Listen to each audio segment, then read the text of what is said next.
dans cette salle 702, suivant la démarche du supramental. Voici Bernard de Montréal. Suite aux conférences sur les maîtres du monde, voici Shambhala et Agartha, lieux mythiques sacrés d'Orient, endroits cachés à l'intérieur de la terre, où trône le maître du monde, depuis la nuit des temps, bien avant l'histoire connue de l'humanité, et soigneusement conservé dans la tradition orientale. Il n'y a aucune continuité dans la connaissance humaine. Les historiens ésotériques ou autres font un effort louable.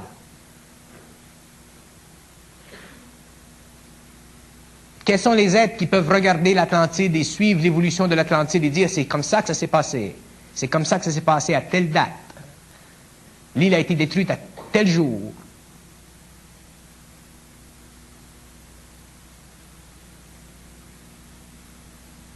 Ces connaissances sont tellement profondes dans l'homme que l'homme est presque obligé de les garder pour lui-même et d'en donner un petit peu à la population.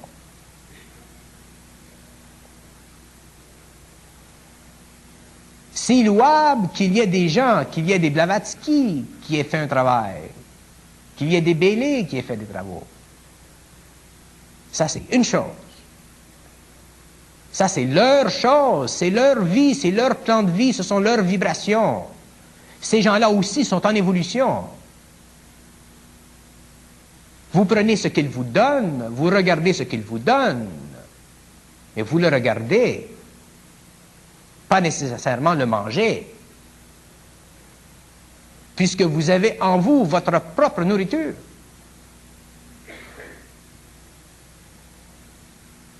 L'homme ne peut plus se permettre d'être influencé, à quelque niveau que ce soit. Là, je vous dis ça, on est en 1980. Vous verrez en 90, en 99, en 2034.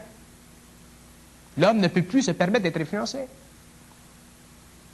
Lorsque des civilisations extérieures viendront ici en voyage pour des raisons d'expédition scientifique, pour des raisons de contact politique, je plains ceux qui n'auront pas compris que l'homme ne doit pas se laisser influencer. Parce que l'homme s'apercevra à ce moment-là que ces gens ont des pouvoirs naturels qui dépassent votre imagination.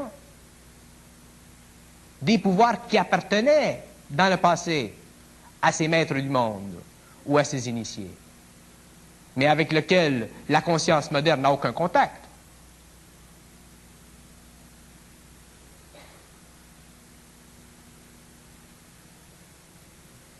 Il y a des gens qui me disent, on vous demande une question et vous allez comme ça. C'est ça, je vais toujours faire ça.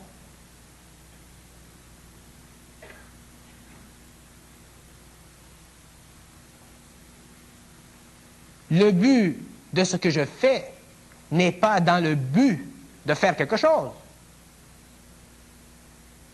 Regardez la circularité de la réponse.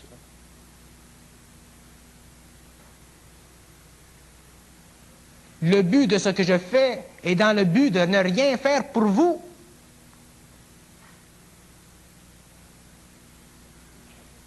Excepté vous faire sentir par vibration ce que moi je vis par contact. De sorte que vous puissiez éventuellement, par vibration, sentir, savoir la même chose, en passant par des épreuves parallèles. S'il le faut.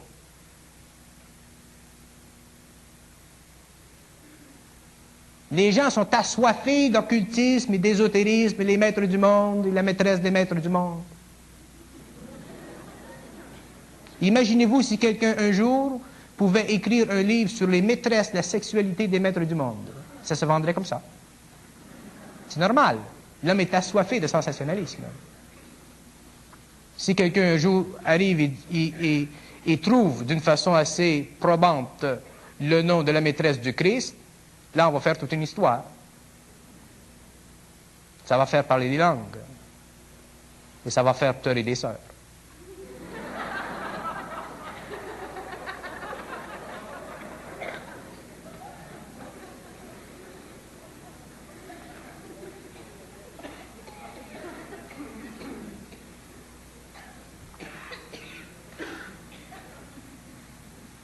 Yes.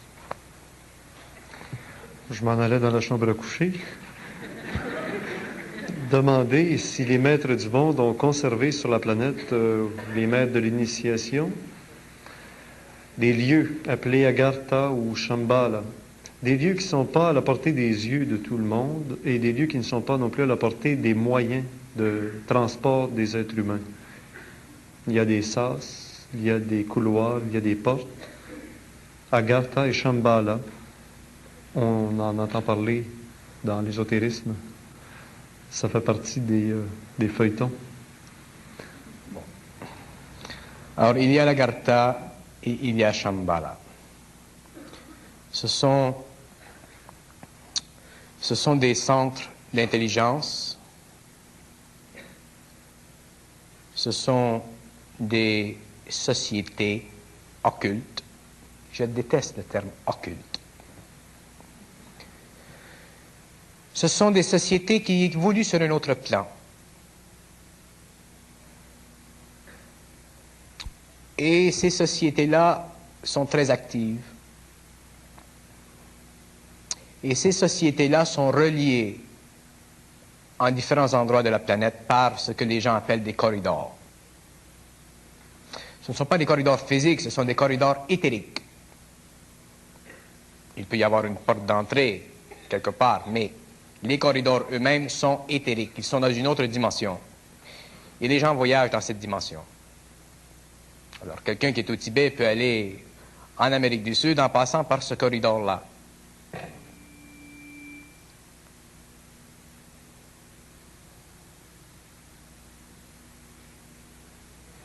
Il y a au centre de la Terre aussi une autre collectivité intelligente, beaucoup plus néfaste pour l'homme que l'Agartha et Shambhala.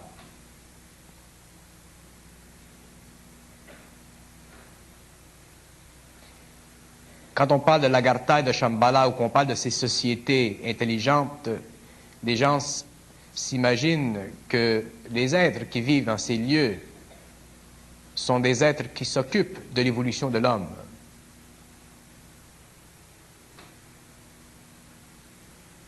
Pas nécessairement.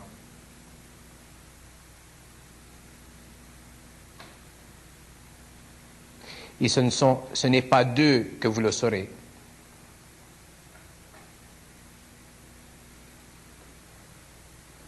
Les sociétés occultes, les mondes invisibles ou les organismes intelligents des mondes invisibles ont toujours, pour ceux qui les écoutent, des programmes de haute valeur concernant l'évolution de l'homme. Mais est-ce que ces programmes-là sont réellement de haute valeur? Est-ce que ces programmes-là sont réellement dangereux?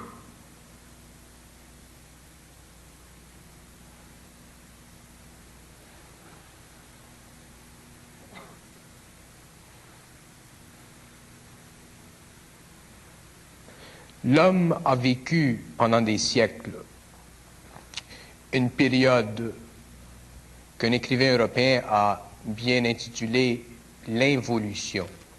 Il y a eu de bonnes choses, il y a eu de mauvaises choses. Durant l'évolution, il y aura de bonnes choses et de mauvaises choses. Il y a toujours deux courants. Mais là où se rencontrent ces deux orientations, c'est là que l'homme doit faire un choix. Pas un choix psychologique. Il doit faire un choix dans ce sens qu'il doit lui-même savoir où il va. S'il ne sait pas où il va, il sera emporté par les événements.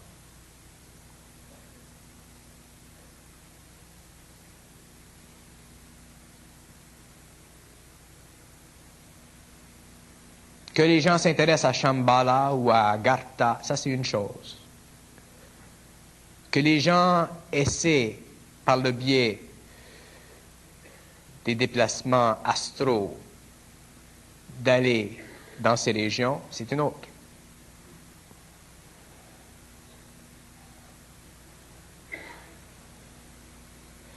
Ce sont des mondes qui peuvent facilement créer à ce voyageur des illusions puissantes. Je vous ai déjà dit, si jamais Lucifer vient chez vous l'après-midi, il sonne à la porte, il ne va pas se présenter comme Lucifer. Il va dire, je suis Michel Archange. Il va même vous apporter une rose. Mais ça va être une erreur psychologique de sa part. C'est un lys qu'il devrait apporter.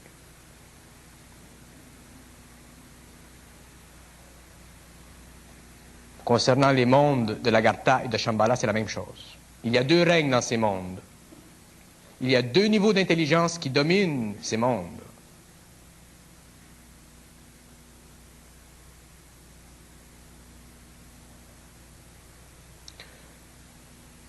L'homme n'a pas besoin de créer autour de lui un cercle de feu permanent pour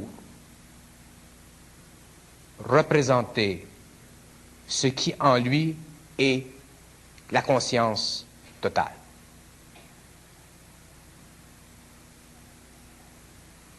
Si l'Agartha, pour se maintenir en communication avec les forces, doit se servir d'un cercle de feu maintenu en permanence, c'est parce que le feu sert à contrôler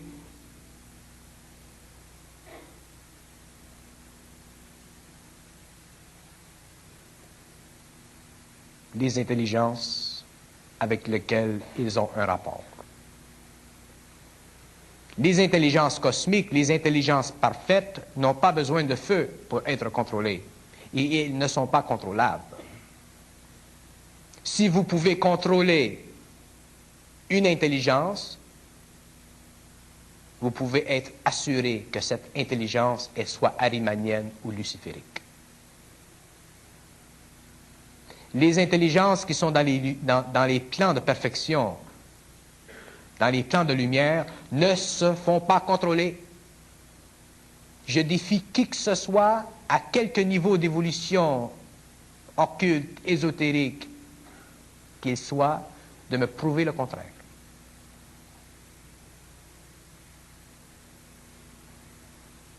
Ils vont vous amener à travailler avec eux, sous leurs conditions, jusqu'au moment où vous puissiez être en harmonie vibratoire sur le mental et l'émotion, le plan éthérique et tout ça, et supporter leur présence constante. Mais si jamais ces êtres, ces intelligences vous donnent le pouvoir, ce ne sera jamais pour les yeux du public. Si vous contrôlez les forces, ces forces ne sont pas d'un haut niveau d'évolution. Elles peuvent vous servir du moment que vous savez avec qui vous traitez. Je n'ai pas d'objection à ce que des gens travaillent par la volonté et les mécanismes occultes à se servir des forces élémentales. Mais je vous assure que si ces gens n'ont pas la force interne suffisamment grande, éventuellement, ces forces les réduiront à l'insanité ou au suicide. Quel droit possède l'homme de commander? Il ne possède le droit de commander lorsque lui-même a été commandé et qu'il a lui-même été capable de soulever le contrat, le mandat de ce commandement. On ne fait pas de contrat avec Dieu.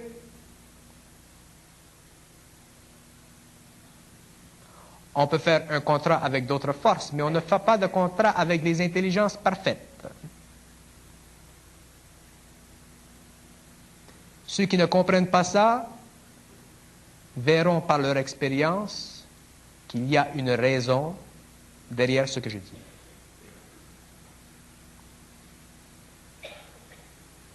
Les gens qui sont dans la salle ici sont des gens qui s'intéressent à un aspect,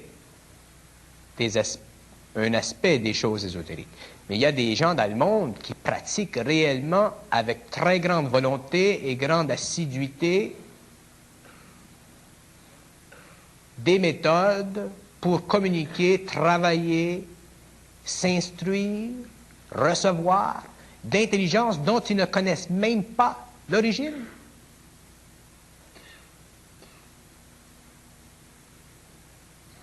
Je vous donne un exemple. Les nazis ont envoyé au Tibet, c'est connu ça ce que je vous dis, ont envoyé au Tibet une délégation pour entrer en contact avec les forces.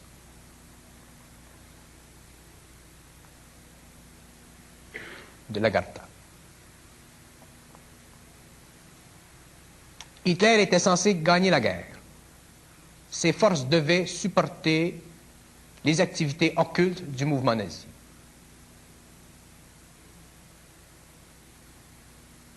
Hitler a perdu la guerre.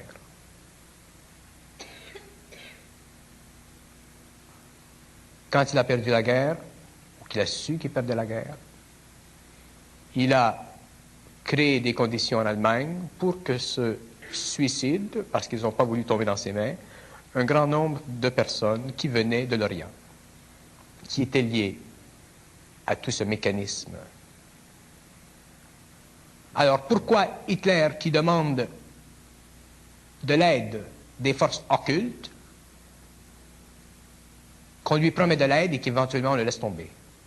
Kiskiron, qui est en contrôle de l'évolution, qui est en contrôle des grands mouvements, qui est en contrôle des forces dans l'univers. Les forces sataniques peuvent travailler, peuvent faire un certain travail, jusqu'à un certain point. Mais ce ne sont pas les forces sataniques qui ont le dernier mot. Alors, Hitler s'est fait prendre dans son propre piège. Il a demandé de l'aide, on a offert de l'aide, et au dernier moment, on a laissé tomber, parce que le but, les intérêts de Hitler ne sont pas nécessairement les intérêts de ses forces. Hitler veut gagner la guerre pour 1000 ans à venir, mais ses forces veulent simplement créer la guerre.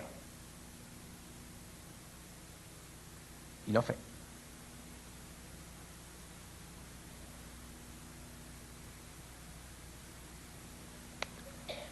Alors, que vous me parlez de Shambhala ou de la Gartha ou de tous ces tatas, je m'en fous. Ce qui est important pour moi, ce sont mes centres de gravité. Que je ne sois pas influençable. S'il y a une rose ou un lys là-bas, dans quelque part dans ces milieux, je saurais y aller, sans crainte.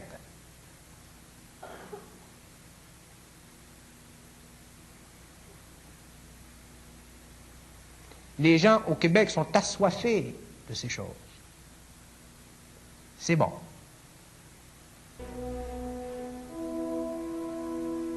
Mais il ne faut pas charrier. Avec ces propos, nous sommes portés à se demander si Bernard de Montréal connaîtrait les desseins du Maître du Monde et les événements à venir.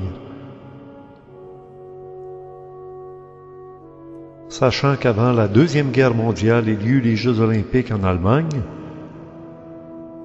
et que bientôt, ces mêmes Jeux olympiques auront lieu en Chine.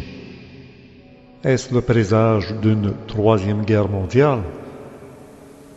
Alors, Hitler s'est fait prendre dans son propre piège. Il a demandé de l'aide, on a offert de l'aide, et au dernier moment, on a laissé tomber, parce que le but, les intérêts de Hitler ne sont pas nécessairement les intérêts de ses forces. Hitler veut gagner la guerre pour 1000 ans à venir, mais ses forces veulent simplement créer la guerre.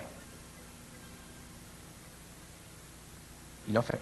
Toi qui dis savoir, quand est-ce que les cataclysmes les plus proches vont-ils survenir? Une date précise, s'il vous plaît. Puis une deuxième question, qui êtes-vous? Je pense qu'on connaît un peu la réponse parce que c'est une question qui est revenue assez souvent.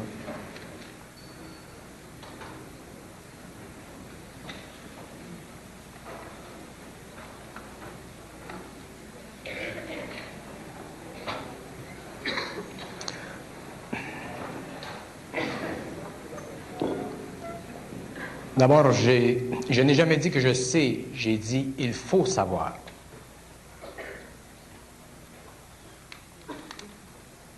Grosse différence.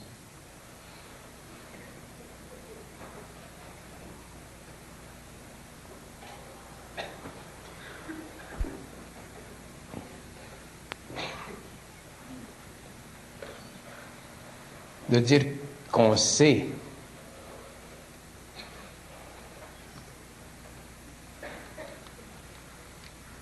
c'est une valeur de jugement sur soi-même. De dire qu'il faut savoir,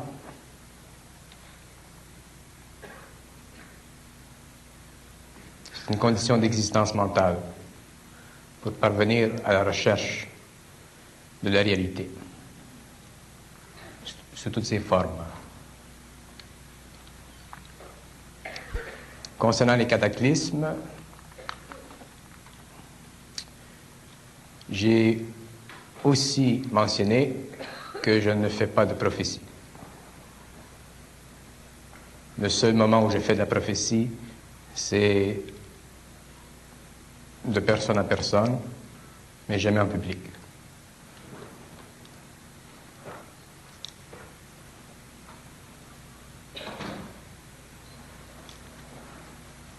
Si jamais je fais de la prophétie,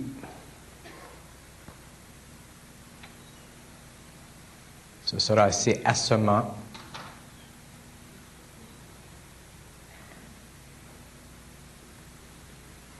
et ce sera dans des conditions de vie personnelle très spéciales. Et je n'entrevois pas ça avant un certain nombre d'années.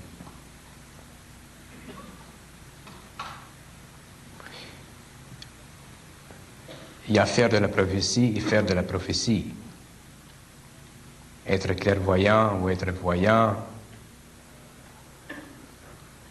c'est une chose. Faire de la prophétie, c'est une autre chose. Et se donner comme tâche de dire publiquement ce qui doit arriver avec certitude et précision, c'est une autre chose.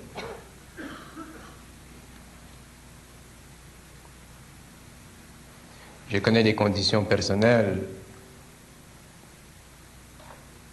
qui me permettraient de faire de la prophétie, et ces conditions sont extrêmement rigides. Je n'ai aucune intention de faire de la prophétie, de me faire dire le lendemain que je n'avais pas raison.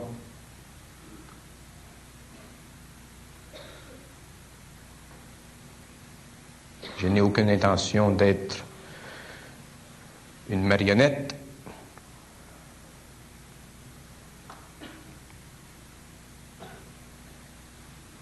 Une personne qui fait de la voyance ou de la clairvoyance, qui se trompe, ça passe.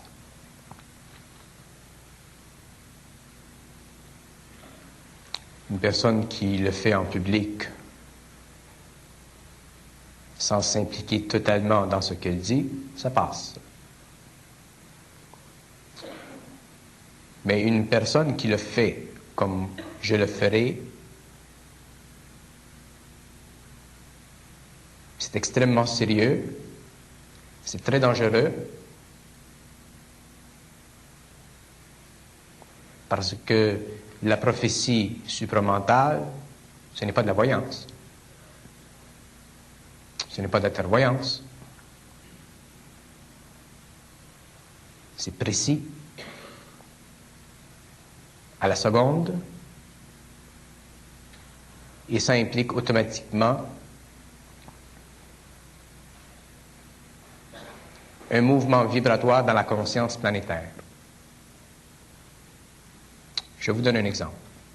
Ce n'est pas de la prophétie que je fais. Si je dis à un public qu'à telle date, tel endroit, telle heure, qu'il y aura une fissure dans la terre de 50 mètres et qu'elle se produit, on va dire, ah, ben, il était chanceux, ça marche.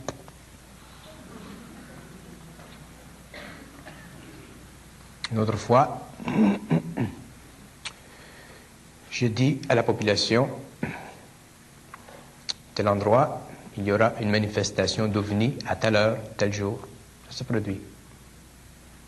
Là, il y a un grand nombre de personnes qui ne seront pas visées parce que ça n'intéresse pas tout le monde. Si je retombe dans les choses quotidiennes et que je dis qu'un édifice va s'écrouler à New Jersey à telle date et à telle heure, un édifice qui comporte telle chose, que ça se produit, là, on va faire un petit rapprochement. Si je fais ça 50, 100 fois, 200 fois, éventuellement, je vais automatiquement attirer sur moi les regards de la presse, des médias d'information, de tout ce qui touche à l'information. Et suivant la qualité de l'information que je donne, si je parle de ce que les Américains vont faire en telle chose, ou les Russes vont faire dans telle chose, là, j'attire sur moi d'autres yeux, des yeux qui sont un petit peu plus chatouilleurs. Mais ma responsabilité, si je dois faire de la prophétie, elle est grande, et je le ferai dans des conditions qui sont totalement cachées. Par des moyens qui sont totalement cachés. Alors, qu'on ne me demande pas de faire de la prophétie. Je n'en ferai pas de prophétie. Je le fais avec des amis parce que ce sont des amis, ils ne vont pas m'amener à l'échafaud.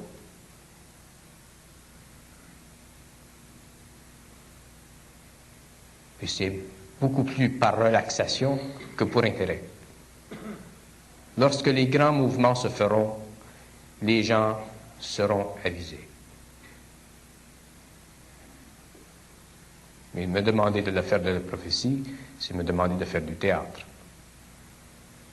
Il y a des gens qui peuvent faire de la prophétie, qui sont connus comme étant des gens célèbres dans ce domaine-là, qui font du bon travail. Ils ont les vibrations pour ça, ils ont la personnalité pour ça. Des fois, ils se trompent, c'est normal. Mais la prophétie supramentale, ça ne se trompe pas. Et quand on est arrivé au point où on n'a pas le choix de ne pas se tromper, il faut attendre que le moment soit venu, et ce moment-là n'est pas dicté par moi, par des amis ou par un public. Et je vous assure que si jamais je mets ma tête à l'épreuve, je le ferai en toute certitude et je m'assurerai d'être totalement protégé. Bernard de Montréal est un personnage très particulier. D'ailleurs, il y a beaucoup de gens du public qui nous demandent si nous vendons des cassettes ou des DVD de Bernard de Montréal. Les seuls que nous mettons à la disposition de la population sont ceux que nous présentons ici sur Internet, soit à l'intérieur du club créé, qui permet d'avoir l'intégrale, ou sur les systèmes publics genre YouTube ou Dailymotion, qui offre gratuitement de courts extraits de ces conférences enregistrées entre 1978 et 1995. Pour le moment, il n'est pas dans notre intention de mettre sur le marché des cassettes en vente des conférences de Bernard de Montréal comme ce fut le cas dans le passé. Il faut donc maintenant soit s'abonner au club créé pour avoir l'intégrale ou se contenter de ce qui est disponible gratuitement pour tout le monde par l'intermédiaire de notre site d'ésotérisme expérimental. Et si vous consultez Internet, vous verrez qu'il y a des groupes, au Québec en particulier, qui abordent le supramental, soit à la manière de Bernard de Montréal ou autrement, et qui s'affichent sur Internet. Je vous invite donc à revenir régulièrement sur notre site ésotérisme-exp.com pour maintenir votre contact avec ce personnage bien spécial, Bernard de Montréal, décédé en 2003. À bientôt.